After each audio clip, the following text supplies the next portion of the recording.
Au cœur des montagnes du Colorado, le sentier Big South Trail serpente près de 18 km à travers la nature sauvage de Comanche Peak et la forêt nationale d'Arapahoe-Roosevelt.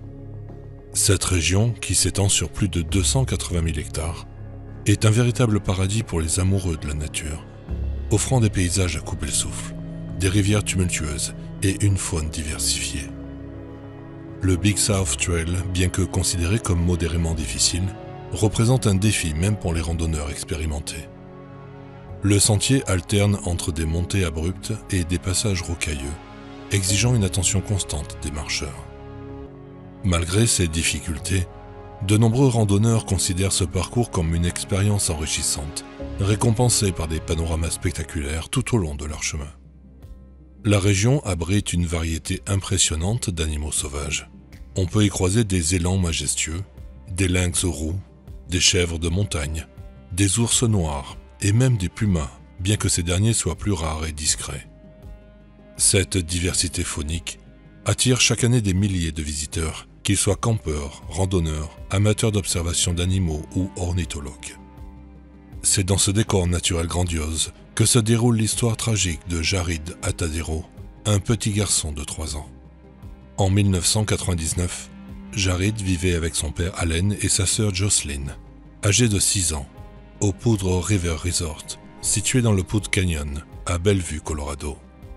Allen, propriétaire du resort avec son frère jumeau Harlan, y gérait également une petite boutique. Cette situation permettait à Allen de concilier son activité professionnelle tout en gardant un œil attentif sur ses enfants. Jared était un garçon de 3 ans ordinaire, aventureux, énergique et drôle, avec une personnalité pétillante et un sourire espiègle. En octobre 1999, un groupe des célibataires chrétiens séjournait au Poudre River Lodge. Allen, divorcé de la mère de Jared, Stacy, faisait partie de ce groupe. En échange de leur hébergement et de leurs repas, les membres du groupe aidaient Allen à préparer le resort pour l'hiver à venir, effectuant divers travaux d'entretien. Le 2 octobre, le groupe de 11 personnes décida de visiter une pisciculture située à environ 3 km du resort. Jared et sa sœur Jocelyn exprimèrent leur désir de se joindre à l'excursion. Malgré ses réticences initiales, particulièrement concernant son jeune fils, Allen finit par autoriser les 2 enfants à accompagner le groupe, confiant dans la capacité des adultes à veiller sur eux. Le groupe quitta le resort vers 10 h du matin. Après avoir visité la pisciculture, ils décidèrent spontanément de faire une randonnée sur le Big South Trail. Arrivé au point de départ du sentier, le groupe commença son ascension. Les marcheurs se répartirent naturellement en plusieurs sous-groupes, les plus lents restant en arrière.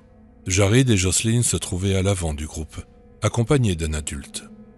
Les 2 enfants semblaient profiter pleinement de leur excursion, fascinés par les paysages et la faune environnante. Ils s'amusaient, courant et jouant le long du chemin. Vers 11h30, après avoir parcouru environ 2,5 km, Jared prit soudainement de l'avance sur le groupe.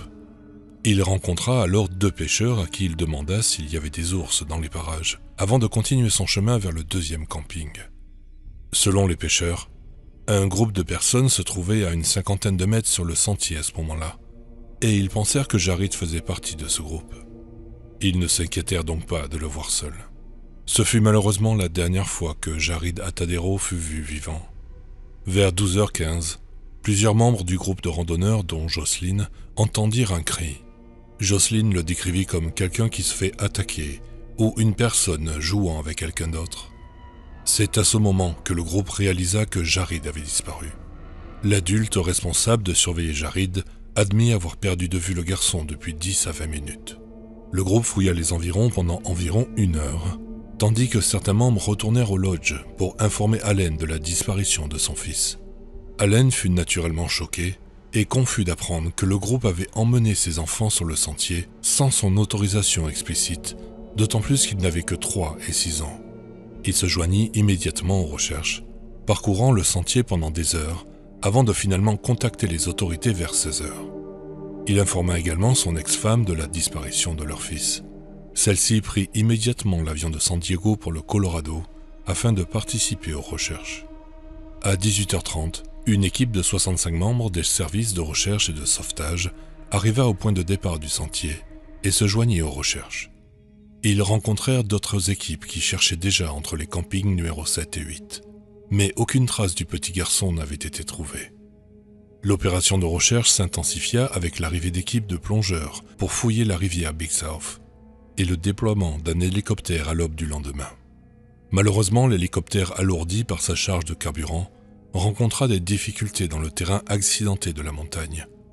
Vers 15h30, l'appareil subit une perte de puissance alors qu'il était en vol et chuta d'une trentaine de mètres avant de s'écraser le long du sentier. Par miracle, les 5 membres d'équipage survécurent, mais 2 d'entre eux furent grièvement blessés. La pression montait, mais le temps et les ressources n'étaient pas du côté des secouristes. Les médias commencèrent à affluer sur les lieux, tandis que les recherches de Jarid se poursuivaient. Des médiums donnèrent leur avis sur ce qui avait pu se passer, et un Amérindien effectua même un rituel pour demander à la montagne de rendre Jarid à sa famille. La situation choqua de nombreuses personnes à travers le Colorado, beaucoup étant encore marqués par John Bennett Ramsey, 6 ans, une affaire criminelle toujours pas résolue. Bien que la présence des médias puisse sembler envahissante, Allen Atadero affronta courageusement les caméras et lança un appel au public pour obtenir de l'aide. Pendant ce temps, les recherches se poursuivaient jour et nuit. Un nouvel hélicoptère fut déployé pour aider les équipes de recherche et de sauvetage du comté de Larimer, les unités canines, les pisteurs et l'équipe de plongeurs. Mais au fil des jours, l'espoir de retrouver Jarid vivant commençait à s'amenuiser. Le 8 octobre, 6 jours après la disparition, les recherches furent suspendues, faute d'indices. Rien n'avait été trouvé qui puisse indiquer où était Jarid ou ce qui lui était arrivé. Plusieurs théories étaient envisageables. Jarid s'était-il perdu? Était-il tombé entre des rochers? Était-il tombé dans la rivière et s'était-il noyé? Ou avait-il fait une chute mortelle du haut d'une falaise? Avait-il été attaqué par un animal sauvage comme un puma? Beaucoup considéraient l'attaque d'un puma comme une théorie probable, mais aucune preuve d'une telle attaque n'avait été trouvée le long du sentier ou dans les zones fouillées. Des traces de puma avaient été repérées, mais rien ne suggérait qu'une attaque récente avait eu lieu. Il est vrai que plusieurs attaques de pumas s'étaient produites dans la région au cours des années précédentes. En 1991, des incidents avaient eu lieu près d'Idaho Springs, et en 1997, un garçon de 10 ans avait été tué par un puma dans le parc national des Montagnes Rocheuses, voisin de la zone sauvage de Comanche Peak. Cependant, ces attaques restent extrêmement rares, avec seulement 14 attaques mortelles de pumas enregistrées aux États-Unis et au Canada depuis 1915. Les cris entendus par le groupe et la jeune Jocelyn suggéraient certainement que Jarid avait été effrayé ou surpris d'une manière ou d'une autre. Malgré l'improbabilité d'un enlèvement en pleine nature, l'hypothèse de l'abduction fut également envisagée. Les membres du groupe des célibataires chrétiens, ainsi que les 2 pêcheurs qui furent probablement les derniers à voir Jarid vivant, furent interrogés, de même que les membres de la famille de Jarid. Mais rien ne semblait suspect. Les recherches de Jarid terminées, sa famille était dévastée. Au cours des années qui suivirent, l'affaire resta silencieuse, beaucoup supposant que le petit Jarid s'était simplement perdu et avait péri en conséquence. Une conclusion simple mais tragique. Mais tout cela changea lorsqu'une découverte choquante fut faite quelques années plus tard, bouleversant complètement l'affaire. Le 4 juin 2003, 2 hommes nommés Gary Watts et Rob Osborne faisaient de la randonnée hors du sentier Big South lorsqu'ils tombèrent sur ce qui semblait être une chaussure d'enfant à environ 150 mètres au-dessus du sentier principal. Les 2 hommes, qui étaient des hommes d'affaires de Fort Collins, découvrirent ensuite une deuxième chaussure, toutes 2 à peine altérées par les intempéries, ainsi qu'une veste polaire marron parsemée de ce qui semblait être des marques de perforation, et un pantalon bleu en lambeaux, retourné à l'envers, avec une jambe presque entièrement déchirée. Curieusement, Gary et Rob avaient marché sur le sentier à peine une semaine plus tôt, et avaient discuté des possibles dénouements de l'affaire Jarid Atadero. Ils surent immédiatement, en trouvant ces vêtements, qu'ils étaient tombés sur les affaires du petit Jarid. L'endroit où les vêtements ont été trouvés était proche du camping numéro 2, où Jarid avait été vu pour la dernière fois. Le duo signala sa découverte aux autorités, qui envoyèrent des photos des vêtements à Allen Atadero. Ce dernier confirma que les vêtements trouvés appartenaient bien à son fils disparu. Les chercheurs se rendirent sur les lieux suite à cette découverte déchirante et fouillèrent la zone à la recherche d'autres indices. Au cours de leurs recherches, Ils trouvèrent une molaire d'enfant et un crâne dans une zone élevée, à plus de 2700 mètres d'altitude.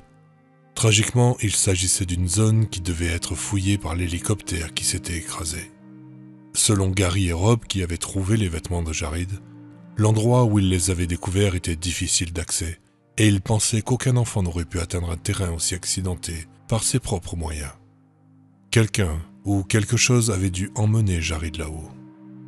Bien que les autorités et Allen lui-même fussent convaincus que le crâne et la dent appartenaient à Jared, ce ne fut officiellement confirmé qu'une décennie plus tard par test ADN.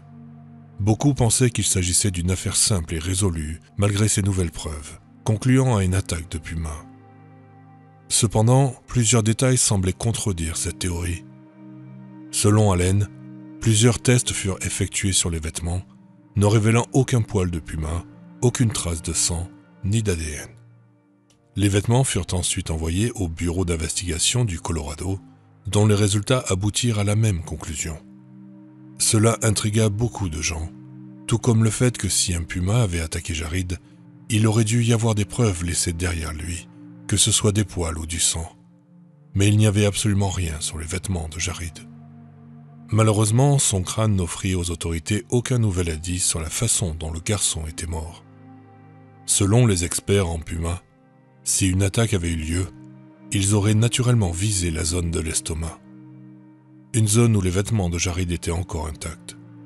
Ces vêtements auraient été en lambeaux si un puma l'avait attaqué, ce qui ne semblait pas être le cas.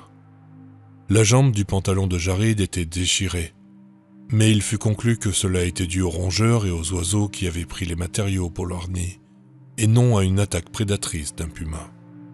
Beaucoup s'interrogeaient également sur le fait que les chaussures de Jared étaient dans un état presque parfait. Certains pensaient qu'il aurait été impossible qu'elles ne soient pas dans un état plus détérioré après plus de 3 ans d'exposition à la nature. Si Jared avait été éventuellement traîné sur la montagne par un puma, ou s'il avait essayé de se débattre, il y aurait sûrement eu des marques ou des éraflures sur ses chaussures. Mais il n'y avait rien. Certaines théories suggèrent que les vêtements de Jared avaient peut-être été enlevés avant sa mort, ce qui expliquerait l'absence d'ADN et de sang. Mais cela aussi soulève des questions. Pourquoi ont-ils été trouvés à 150 mètres au-dessus du sentier? Si les vêtements de Jared ont été enlevés, par qui et pourquoi? Le fait que son pantalon soit retourné à l'envers est-il significatif ou non? Selon le médecin légiste, la cause du décès de Jared fut déterminée comme possible attaque de puma. Les théories allant de l'attaque d'un puma à l'enlèvement semblent toutes plausibles d'une manière ou d'une autre, mais comme mentionné précédemment, chacune présente ses propres problèmes uniques. Si un animal a attaqué Jared, ses vêtements n'en montraient aucune preuve. Nous ne savons pas comment ses vêtements et ses restes ont atteint 150 mètres au-dessus du sentier de la montagne. Oui, un animal aurait pu le traîner là-bas, mais encore une fois, aucune preuve ne suggère que cela s'est produit. L'absence de poils d'animaux, de sang et de preuves d'ADN est vraiment ce qui déconcerte beaucoup de gens, bien que certains contestent que les conditions difficiles de la nature sauvage auraient pu laver le sang et effacer les traces. En ce qui concerne l'enlèvement, cela semble peu probable, mais on ne peut pas l'ignorer. Peut-être que celui qui a enlevé Jared l'a accidentellement tué alors qu'il se débattait avant de fuir les lieux. Mais il est difficile d'expliquer comment le pantalon de Jared s'est retrouvé à l'envers, sans parler du fait que ses vêtements étaient si hauts sur la montagne. Mais encore une fois, aucun ADN n'a été trouvé sur les vêtements, ni aucune trace de sang ou de cheveux. Bien que spéculative et sans fondement scientifique, une théorie alternative a émergé. Cette hypothèse suggère l'existence d'un portail temporel dans la zone où les vêtements et les restes de Jared ont été découverts. Un phénomène spatio-temporel inexpliqué se serait manifesté dans cette région reculée du Colorado. Ce portail aurait causé des perturbations gravitationnelles et électromagnétiques localisées, affectant à la fois Jared et plus tard l'hélicoptère de recherche. Les partisans de cette hypothèse avancent que Jared aurait été aspiré par ce portail, expliquant ainsi sa disparition soudaine et l'absence de traces. Ses vêtements et ses restes auraient été rejetés par le portail des années plus tard, justifiant leur état de conservation relativement bon malgré le temps écoulé. Le crash de l'hélicoptère survenu précisément dans la même zone serait une conséquence directe des perturbations causées par ce phénomène. Les difficultés techniques inexpliquées rencontrées par l'appareil seraient attribuées aux effets du portail sur les systèmes électroniques et mécaniques. Les proches de Jarid ont eu du mal à accepter ce qui s'est passé ce matin fatal d'octobre 1999. Bien que le fait de savoir qu'au moins une partie de ses restes ont été retrouvés ait apporté un certain réconfort, en particulier à son père, la douleur persiste. Bien qu'il semble probable que nous ne connaîtrons jamais la vérité sur ce qui est arrivé à Jarid Atadero, âgé de 3 ans, sa mémoire vivra dans les cœurs et les esprits de tous ceux qui l'ont chéri.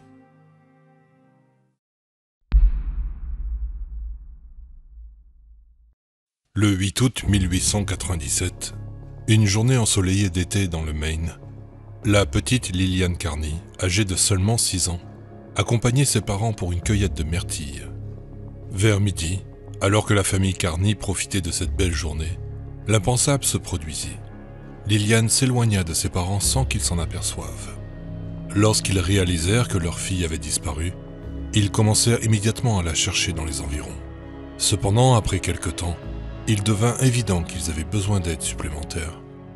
Ils prirent alors la décision de quitter les lieux pour aller chercher du renfort. La nouvelle de la disparition de Lillian se répandit rapidement dans la communauté locale. En peu de temps, de nombreux volontaires affluèrent dans la région pour participer aux recherches. Les efforts se poursuivirent sans relâche jusqu'à minuit, mais sans succès. Dès l'aube du lendemain, la mobilisation s'intensifia. Plus de 200 hommes entreprirent une fouille minutieuse sur plusieurs kilomètres autour de l'endroit où Lillian avait été vue pour la dernière fois. Malgré leurs efforts acharnés, aucune trace de la fillette ne fut découverte. Les recherches se poursuivirent toute la nuit, les volontaires scrutant les bois à la lueur des lanternes, espérant trouver le moindre indice. Le 3e jour, l'ampleur de la mobilisation atteignit son paroxysme. Plus de 300 hommes convergèrent vers la zone pour effectuer une nouvelle fouille approfondie. L'inquiétude grandissait à mesure que les heures passaient sans nouvelles de Lillian. C'est alors que vers 10 heures du matin, un miracle se produisit. Un homme, nommé Bert Pollard, qui participait aux recherches, aperçut Lillian errant dans la forêt, à environ 3 ou 4 kilomètres de l'endroit où elle avait disparu. Contre toute attente, la fillette semblait parfaitement calme et sereine. Lorsque Bert Pollard s'approcha d'elle, Lillian lui expliqua simplement qu'elle cherchait sa mère. Dans sa main, elle tenait quelques baies sauvages qu'elle n'avait pas mangées, expliquant qu'elle craignait qu'elle ne soit pas bonne pour elle. Cette prudence inhabituelle chez un enfant de son âge intrigua les adultes présents.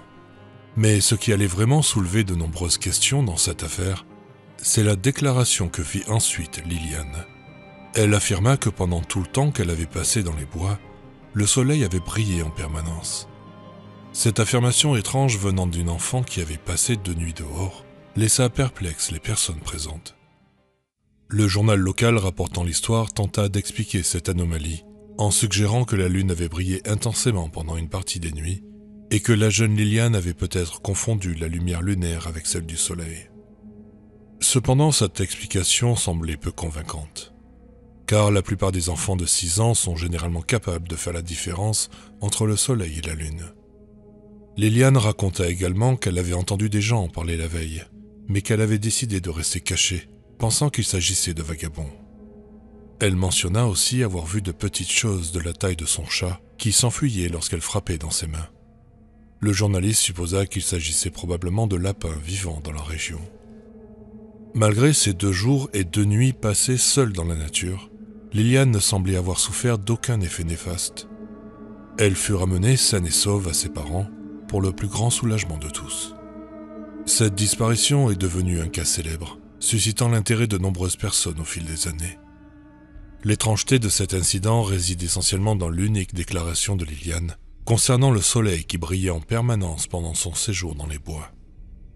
Il est important de noter que contrairement à ce qu'on pourrait attendre d'un enfant ayant passé autant de temps seul dans la nature, Lillian ne semblait pas du tout désorientée ou en état de choc lorsqu'elle fut retrouvée. Elle était calme et lucide, capable d'expliquer clairement ce qui lui était arrivé pendant sa disparition. Cette lucidité rend son témoignage sur le soleil qui brillait constamment d'autant plus intrigant. L'histoire de Lillian Carney n'est pas un cas isolé. Au fil des années, d'autres disparitions mystérieuses d'enfants ont été rapportées, présentant des similitudes troublantes avec le cas de Liliane. Examinons quelques-uns de ces cas qui ont marqué l'histoire. Le 4 juin 1899, soit près de 2 ans après l'incident de Liliane Carney, une autre disparition mystérieuse se produisit, cette fois à New Britain, dans le Connecticut. Herman Schultz, un veuf récent, emmena ses 5 enfants pique-niquer dans une zone appelée Dawes Mountain Grove, à la périphérie de la ville. Annie, la fille de 5 ans d'Herman, disparut soudainement alors que la famille se trouvait près d'un stand de soda. Son père, qui l'avait vue quelques minutes auparavant, fut stupéfait. Plus d'une centaine de personnes se trouvaient dans les environs, mais personne n'avait vu ce qui était arrivé à la petite fille. Une recherche intensive fut immédiatement lancée. Les bois et les buissons environnants furent minutieusement fouillés, mais en vain. La police fut alertée et les recherches s'intensifièrent. Un camp de gitans situé à proximité fut même perquisitionné, les autorités soupçonnant un possible enlèvement. Après 3 jours de recherches infructueuses, un homme local nommé Albert Voigt, qui connaissait bien la région, décida de participer aux recherches. Il découvrit Annie, allongée face contre terre près d'un arbre, à environ 3 km du lieu de sa disparition. La fillette était consciente mais saignait du nez. Ses chaussures étaient usées et elle tenait fermement dans sa main quelques fraises vertes. Lorsqu'on lui demanda où elle avait été, Annie répondit simplement « J'ai dormi dans les bois et la lune m'a regardé ». Elle affirma que personne ne l'avait emmenée et qu'elle avait peu mangé et bu pendant sa disparition. Le mystère persistait cependant. Annie avait été retrouvée dans une zone qui avait déjà été fouillée à plusieurs reprises. Ses chaussures montraient des signes d'usure importante, mais ses vêtements étaient relativement intacts, ce qui était surprenant étant donné la densité de la végétation dans la région. Le 9 octobre 1947, à Bennington, dans le Vermont, une autre disparition mystérieuse se produisit. Louise Denton, âgée de 3 ans, faisait partie d'une famille de 12 enfants. Alors que la famille s'apprêtait à dîner, on s'aperçut que Louis manquait à l'appel. Après des recherches initiales infructueuses, 75 volontaires se mobilisèrent pour fouiller les bois environnants. 7 heures après le début des recherches, le shérif Arthur Jennison décida d'utiliser un chien de recherche au sang, nommé Queenie, pour tenter de retrouver l'enfant. De manière surprenante, en un peu plus d'1 heure, Queenie conduisit le groupe à travers un marécage et une forêt dense, jusqu'à l'endroit exact où se trouvait Louise Denton. L'enfant était assis tranquillement dans un tas de broussailles, complètement nu. Louis ne semblait pas avoir souffert de son expérience, malgré près de 8 heures passées seul dans la nature. Il raconta aux secouristes qu'il était parti cueillir des myrtilles. Ses vêtements furent retrouvés à proximité, soulevant la question de savoir pourquoi un enfant de 3 ans aurait enlevé ses vêtements, surtout alors que les températures baissaient. Le shérif Jennison émit l'hypothèse que lorsque la nuit était tombée, Louis avait peut-être pensé qu'il était l'heure d'aller au lit, et avait donc retiré ses vêtements. Cependant, cette explication ne satisfait pas tout le monde, laissant planer un certain mystère sur cet incident. Le 1er juillet 1887, dans les montagnes entre Sabi-la-Ville et Emmitsburg dans le Maryland, une autre disparition d'enfant se produisit, cette fois avec des conséquences tragiques. Emma Clabot, âgée de 22 mois, vivait avec ses parents et sa sœur aînée. Ce jour-là, le père d'Emma était parti chez un voisin pour chercher du beurre. Emma et sa sœur de 4 ans, Bertha, voulaient l'accompagner, mais on leur demanda de rester à la maison. Les 2 fillettes jouaient sur le porche pendant que leur mère épluchait des pommes de terre à l'intérieur. À un moment donné, Bertha décida d'aller à la rencontre de son père qui revenait. Emma la suivit, jusqu'à ce qu'elle arrive à une clôture que seule Bertha était assez grande pour franchir. Les 2 sœurs se séparèrent à ce moment-là, laissant la petite Emma seule près de la clôture. Lorsque M. Clabot rentra et demanda où était Emma, personne ne savait ce qui lui était arrivé. Une recherche massive fut lancée, impliquant jusqu'à 200 hommes qui fouillèrent la forêt. Malgré l'ampleur des recherches, aucune trace d'Emma ne fut trouvée pendant plus de 2 semaines. C'est finalement un groupe de personnes cueillant des myrtilles qui fit une découverte macabre. Le corps d'Emma fut retrouvé dans une zone montagneuse connue sous le nom de Ship Rock, à plus d'1,5 km de la maison des Clabot. La tête de l'enfant était séparée du corps, qui avait été en grande partie décomposé, à l'exception des pieds et d'une main qui étaient parfaitement préservés. L'endroit où le corps fut découvert souleva de nombreuses questions. Il s'agissait d'une zone qui avait déjà été fouillée à plusieurs reprises et qui était décrite comme extrêmement difficile d'accès, même pour un adulte. Les experts médicaux présents lors de l'enquête estimèrent qu'il aurait été physiquement impossible pour une enfant de 22 mois d'atteindre cet endroit par ses propres moyens. Ces histoires de disparition d'enfants, bien que séparées dans le temps et l'espace, présentent des similitudes troublantes qui soulèvent de nombreuses questions. Dans chacun de ces cas, les enfants ont été retrouvés dans des zones qui avaient déjà été minutieusement fouillées auparavant. Comment est-il possible que des recherches intensives, impliquant parfois des centaines de personnes, n'aient pas réussi à localiser ces enfants plus tôt? Le comportement et l'état des enfants lors de leur découverte sont également intrigants. Liliane Carney et Annie Schultz semblaient toutes deux calmes et sereines, malgré leur expérience, ce qui est surprenant pour de jeunes enfants ayant passé plusieurs jours seuls dans la nature. Leurs déclarations sur leur expérience, notamment concernant la lumière constante mentionnée par Liliane, ajoutent une dimension mystérieuse à ces affaires. Le cas de Louis Dunton soulève des questions sur les raisons pour lesquelles un jeune enfant aurait enlevé ses vêtements dans un environnement potentiellement dangereux. Quant à la tragique histoire d'Emma Clabot, l'emplacement de la découverte de son corps et l'état de décomposition sélective restent des énigmes pour lesquelles les explications rationnelles semblent insuffisantes. Il est important de noter que ces cas se sont produits à une époque où les méthodes d'investigation et les technologies de recherche étaient beaucoup moins avancées qu'aujourd'hui. Cela pourrait en partie expliquer certaines des incohérences et des mystères entourant ces affaires. Enfin, ces disparitions mystérieuses d'enfants, avec leurs détails troublants et leurs similitudes intrigantes, ouvrent la porte à des explications qui dépassent notre compréhension conventionnelle de la réalité. Et si ces jeunes âmes innocentes avaient franchi sans le savoir les frontières invisibles de notre monde? Imaginez un instant que la forêt dense et les montagnes ne soient pas simplement des éléments du paysage, mais les gardiens silencieux de secrets cosmiques. Peut-être que dans ces lieux isolés, loin des regards indiscrets de la civilisation, la trame de notre réalité s'amincit, créant des passerelles éphémères vers d'autres dimensions.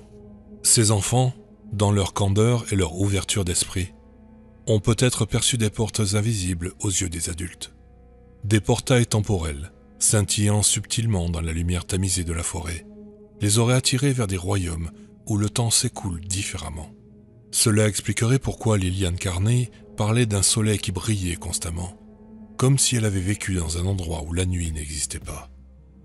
La préservation étrange du corps d'Emma Clabot pourrait être le résultat d'un voyage à travers des courants temporels différents, certaines parties de son corps vieillissant plus rapidement que d'autres. Et que dire de Louis Dunton, retrouvé nu?